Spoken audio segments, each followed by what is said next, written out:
Mauritanie, l'ancien président Mohamed Ould Abdelaziz est convoqué jeudi devant une commission d'enquête parlementaire. Cette dernière est créée pour faire la lumière sur ses années au pouvoir.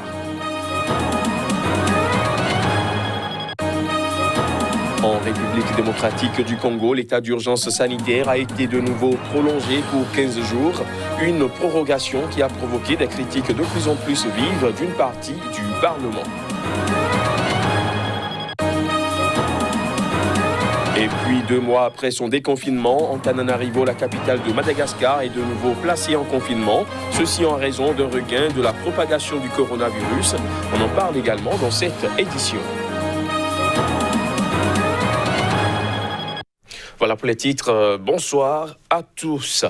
En Mauritanie, l'ancien président Mohamed Ould Abdelaziz est convoqué jeudi prochain devant une commission d'enquête parlementaire. Cette dernière est créée pour faire la lumière sur ses années passées au pouvoir dans ce pays. Les détails. Après la constitution de la commission d'enquête en janvier, cette convocation de Mohamed Ould Abdelaziz s'apparente à une manifestation supplémentaire d'un début de disgrâce sous l'actuel président Mohamed Ould Cheikh El Ghazouani, qu'il avait lui-même désigné comme son dauphin. Dans un courrier officiel, le président de la commission d'enquête, Habib Ould Diaye, lui écrit qu'au cours de précédentes auditions de la commission, son nom a été maintes fois directement cité dans le cadre de faits et d'actes pouvant constituer une atteinte dangereuse à la Constitution et aux lois mauritaniennes. Dans le souci de faire éclater la vérité, la commission convoque donc l'ancien chef de l'État pour qu'il livre les informations et les explications en sa possession, dit la lettre datée de ce lundi. Ni Ould Abdelaziz ni son entourage ne s'étaient exprimés ce lundi soir, notamment sur l'intention de l'ex-président de se rendre à la convocation. La commission a déjà entendu plusieurs de ses anciens premiers ministres ou ministres. Son président ne spécifie pas dans le courrier sur quel dossier elle compte l'entendre. Quand les députés ont approuvé la formation de cette commission, ils lui ont demandé de s'intéresser à plusieurs dossiers emblématiques de l'ère Ould Abdelaziz. Parmi ces dossiers figurent la gestion des revenus pétroliers, la vente de domaines de l'État à Nouakchott, la liquidation d'une société publique qui assurait l'approvisionnement du pays en denrées alimentaires ou encore les activités d'une société chinoise de pêche, Pouli Hongdong. Au Sénégal, le parti du président Macky Sall a annoncé avoir exclu de ses rangs Moustapha Cissé Lo, député et ex-président du Parlement des États d'Afrique de l'Ouest. Cette exclusion intervient à la suite d'accusations d'avoir proféré des propos orduriers contre des structures du parti.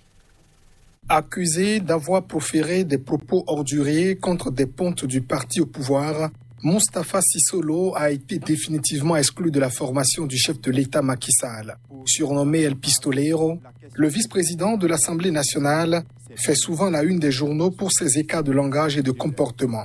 Mais des propos qui lui sont attribués dans des enregistrements ayant circulé ces derniers jours sur les réseaux sociaux ont été de trop pour l'Alliance pour la République.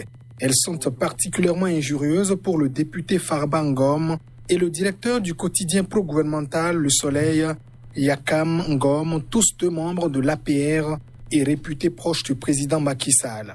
Les propos qui lui sont prêtés dénoncent la gestion du foncier ou du dossier du train express régional en chantier entre Dakar et sa banlieue.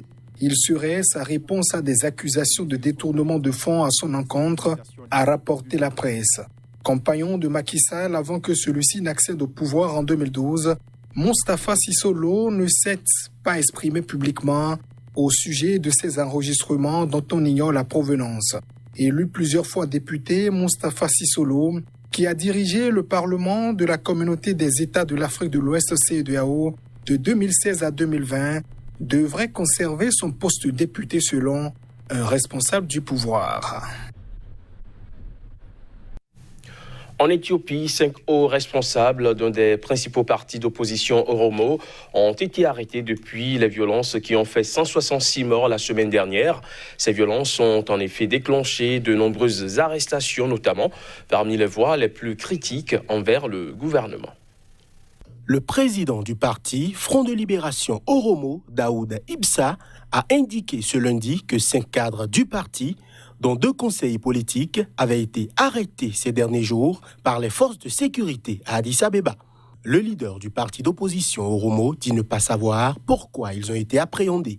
Il faut dire que ces opposants ont été arrêtés depuis les violences qui ont fait 166 morts la semaine dernière. La capitale éthiopienne Addis Abeba et la région Oromia qui l'entoure ont été la semaine dernière le théâtre de la pire flambée de violence depuis l'arrivée au pouvoir du Premier ministre Abiy Ahmed en 2018. Ces violences ont été déclenchées par le meurtre du très populaire chanteur Hachalu Hundessa, abattu de plusieurs balles par des inconnus à Addis Abeba. Le Premier ministre Abiy Ahmed avait levé l'interdiction qui pesait sur le parti OLF peu après avoir pris ses fonctions en 2018. Mais selon le président de la formation politique, cette mesure n'a pas empêché depuis l'arrestation de hauts responsables du parti, dont certains ont passé jusqu'à plusieurs mois en détention sans finalement être jugés. L'OLF n'est pas la seule formation politique à avoir été ciblée ces derniers jours. Deux autres figures d'opposition, Oromo, Jawar Mohamed et Bekele Gerba, ont été également arrêtés la semaine dernière, ainsi qu'un détracteur de longue date du gouvernement, Eskender Nega. En République démocratique du Congo, l'état d'urgence sanitaire a été de nouveau prolongé depuis hier pour 15 jours. Une prorogation qui a provoqué des critiques de plus en plus vives d'une partie du Parlement qui votait pour la 6e fois consécutive cette prolongation depuis le mois de mars dernier. L'Assemblée nationale puis le Sénat ont voté la prolongation de l'état d'urgence sanitaire institué le 24 mars face au premier cas de coronavirus. Le pays a depuis enregistré 7 432 cas, dont 182 décès. À l'Assemblée, des débats assez vifs ont opposé les partisans de la prolongation et les adversaires qui ont dénoncé le maintien d'une mesure risquant d'asphyxier le pays et l'économie en l'absence d'un plan gouvernemental de sortie de crise. La présidente de l'Assemblée, Janine Mabunda, a d'ailleurs demandé un plan de sortie de l'état d'urgence sanitaire, affirmant que les députés ne souhaitaient pas voter la prolongation sans fin jusqu'au mois de septembre. Les mesures prises par le président Félix Tshisekedi en mars se traduisent notamment par la fermeture des frontières, la suspension des liaisons aériennes entre la capitale Kinshasa et le reste du pays, la fermeture des écoles et des lieux de culte. Seul assouplissement, l'isolement du centre politique, économique et diplomatique de Kinshasa du reste de la ville a été levé il y a une semaine, après 12 semaines. Des tensions ont été enregistrées dans la gestion de l'épidémie en République démocratique du Congo. Les agents de santé en charge de la lutte contre le coronavirus à Kinshasa ont lancé ce lundi une grève illimitée, accusant le ministère de la Santé de ne pas les payer depuis 3 mois. 2 mois après son déconfinement, Antananarivo, la capitale de Madagascar, est de nouveau placée en confinement. Ceci en raison d'un regain de la propagation du coronavirus dans le pays. Les images.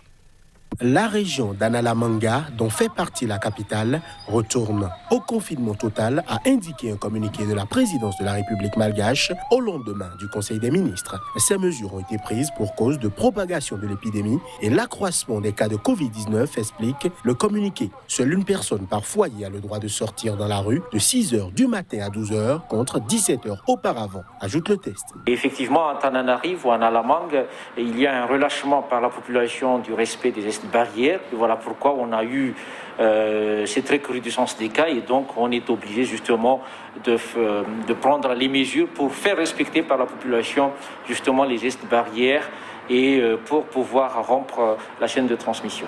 Habituée à recenser des dizaines de cas de coronavirus par jour, l'autorité sanitaire malgache a rapporté des centaines de cas au quotidien depuis 3 jours, dont 216 pour samedi, un record pour le pays. Une mesure que les habitants qui pour la plupart vivent au jour le jour ne peuvent respecter.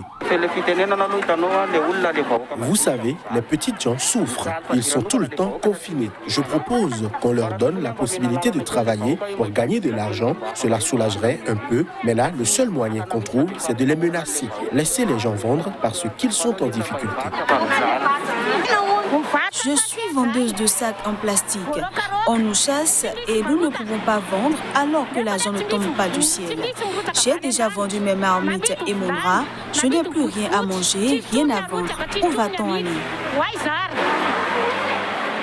Au total, 1621 personnes vivent avec le virus actuellement sur la Grande Île, avec 31 formes graves, parmi les 23 000 personnes testées depuis le début de l'épidémie. Au moins 8 personnes, dont 5 militaires et un élu local, ont été tuées lundi dans une embuscade sur l'As Barça-Logo-Pensa, dans le nord du Burkina Faso. 4 personnes ont été également blessées.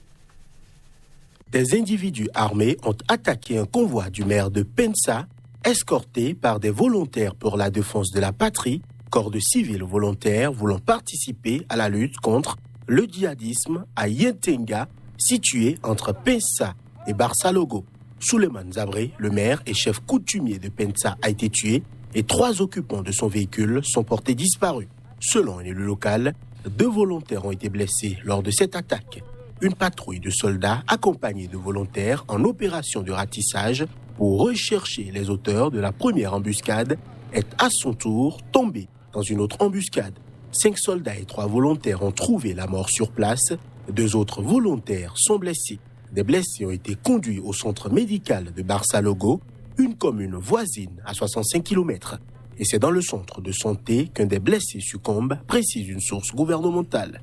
Souleymane Zabré, le maire de Pensa, avait trouvé refuge à Kaya, le chef-lieu de la région, pour raison de sécurité. Il était retourné dans sa commune pour une session municipale. Pour le moment, il n'y a pas encore de réaction officielle de la part des autorités, mais c'est le 2e maire tué en 9 mois après celui de Djibo, mort dans une embuscade sur l'axe Djibo-Ouagadougou en novembre 2019. Fin de ce JT, merci de l'avoir suivi.